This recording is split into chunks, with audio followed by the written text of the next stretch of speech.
ओम नमो भगवते वासुदेवाय। श्रीमद् भगवद गीता 11वां अध्याय। अर्जुन ने कहा, हे भगवान, मुझ पर कृपा करके अत्यंत गुप्त अध्यात्म विषयक वचन जो आपने कहे हैं उनसे मेरा मोह दूर हो गया है। हे कमल नयन, मैंने जीवों की उत्पत्ति और नाश का कारण एवं आपका अक्षय महात्म्य आपके मुखारबिंद से विस्तार पूर्वक सुना। आपने जैसा अपने रूप का वर्णन किया वह आपका रूप देखने की मेरी इच्छा है। हे योगेश्वर, हे मधुसूदन, आप यदि मुझे उसके देखने योग्य समझे तो आप अपना वह अव्यय रूप मुझे दिखाइए। भगवान जी ने कहा, हे पार्थ, नाना प्रकार के, नाना वर्ण के और नाना आकारों के मेरे शत शत सहस्त्र सहस्त्र दिव्य रूपों को देखो। हे भारत, तुम वसु, रुद्र, अश्विनी कुमार, मरुदगण और जो पहले कभी न देखे थे ऐसे मेरे आश्चर्यमय रूप देखो।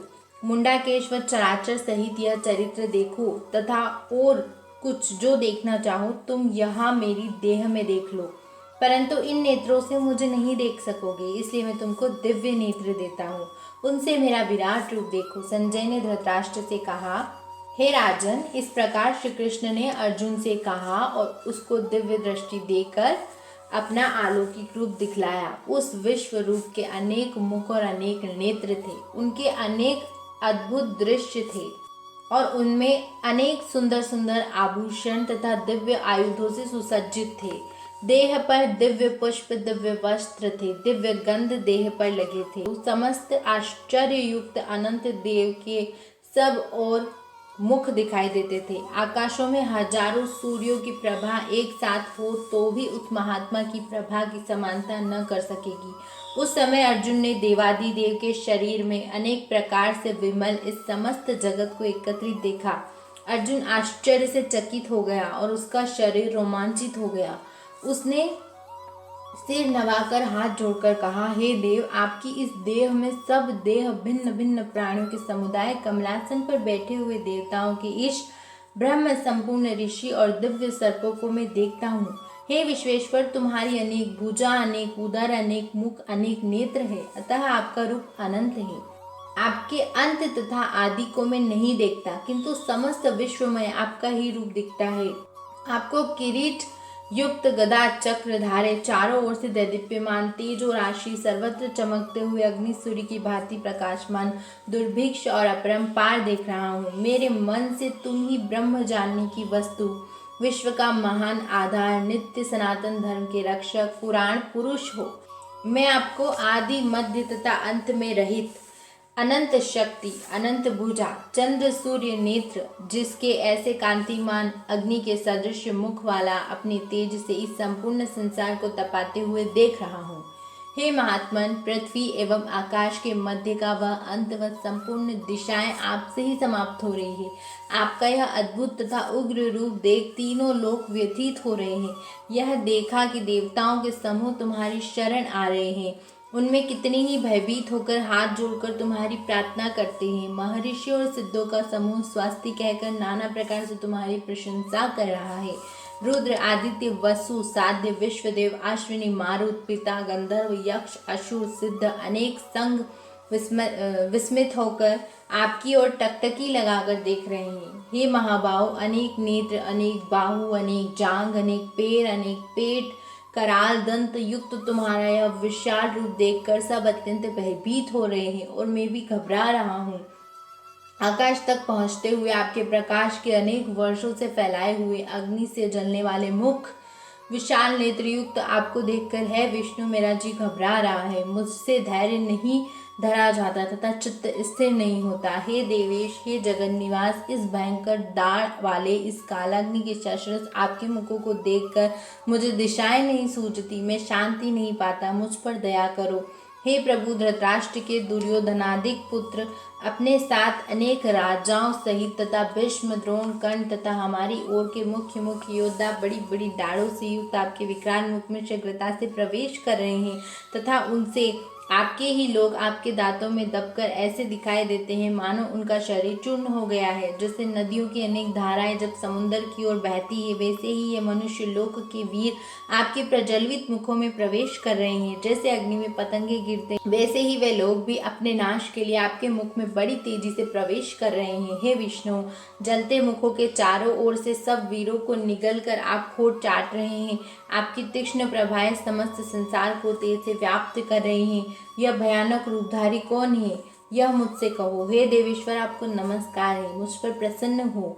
हे जगतकर्ता आदि पुरुष, आपको जानने की मैं इच्छा रखता हूँ, क्योंकि आपकी यह प्रवृत्ति मेरी समझ में नहीं आती। श्री भगवान जी बोले, संसार का नाश करने वाला मैं उग्रकाल हूँ, समस्त जनों का संहार करने के लिए आया हूँ। तुम्हारे युद्ध न करने पर भी ये वीर जीवित नहीं रह सकेंगे। अतः तुम उठो, शत्रुओं के संहार यश को लेकर इस समृद्धशाली राज्य का भोग करो। हे सव्य साक्षी, उनको मैंने पहले ही मार रखा है, तुम केवल निमित्त मात्र हो जाओ। मेरे मारे हुए द्रोण, भीष्म, जयद्रथ, कर्ण और अन्य योद्धाओं को मारो।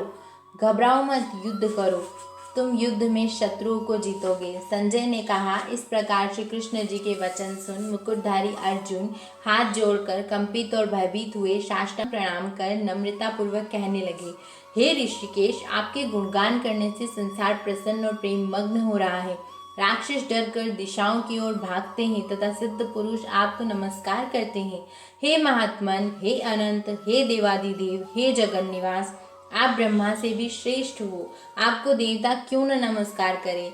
व्यक्त भी आप हो तथा अव्यक्त भी आप हो तथा इन दोनों के परे अक्षर भी आप हो। हे अनंत रूप, आप आदिदेव हो, पुरातन पुरुष हो, विश्व के परम आधार हो, ज्ञाता तथा श्रेष्ठ हो। श्रेष्ठ स्थान आप हो, विश्व का विस्तार करने वाले आप हो। आपकी महिमा को न जानकर मैंने आपको अपना मित्र मानकर हे कृष्ण, हे सखे, ऐसा जो तिरस्कार से कहा सो प्रमोद से तथा स्नेह से हे अच्युत अप्रमेय रूप आपसे इन बातों की क्षमा मांगता हूँ, जो कि मैंने परिहास से विहार, सोते बैठते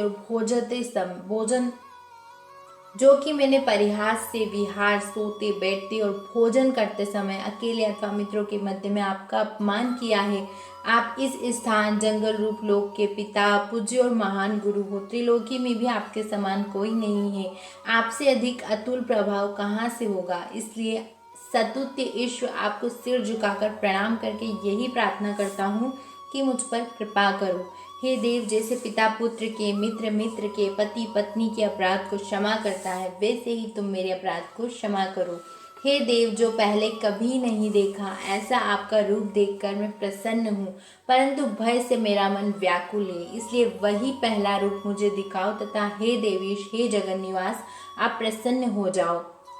हे सहस्बाहु, हे विश्वमूर्ति, मैं फिर आपको वही किरीट, गदा और हाथ में चक्र धारण किए हुए देखना चाहता हूँ। श्री कृष्ण भगवान जी ने कहा, हे अर्जुन, मैंने प्रसन्न होकर यह तेजमय अनंत आगे विश्वरूप अपने योग के प्रभाव से तुमको दिखलाया है, जिसको तुम्हारे अतिरिक्त इससे पहले किसी ने नहीं देखा था। मेरा ऐसा भयानक रूप देख तुम व्याकुल और मूढ़ न हो, भय त्याग प्रसन्न चित्त होकर फिर तुम मेरा वही रूप देखो। संजय ने कहा। इतना कहकर श्री कृष्ण ने फिर चतुर्भुज और सौम्य रूप धारण कर लिया। श्री कृष्ण से अर्जुन ने कहा, हे जनार्दन, आपके इस सौम्य दिव्य मंगल रूप को देखकर अब मैं प्रसन्न चित्त हो स्वस्थता को प्राप्त हुआ हूँ। श्री कृष्ण बोले, हे पार्थ, मेरा जो विश्व रूप तुमने देखा है इसका दर्शन संभव नहीं है। देवता भी उस रूप की आकांक्षा करते हैं। हे अर्जुन, जैसा मेरा रूप तुमने देखा है ऐसे रूप को वेदाध्ययन, तप, दान व यज्ञादि कर्म द्वारा देखना भी असंभव है। जो कोई मनुष्य मेरी ही भक्ति के लिए कर्म करते हैं, मुझको ही सर्वोत्तम मानते हैं, मुझ में ही भक्ति रखते हैं, सब सांसारिक सुखों से मुड़ चुके हैं, संपूर्ण प्राणी मात्र से वैर त्याग चुके हैं, वे ही मुझको प्राप्त कर सकते हैं। इति श्रीमद्भगवद्गीता 11वां अध्याय समाप्तम।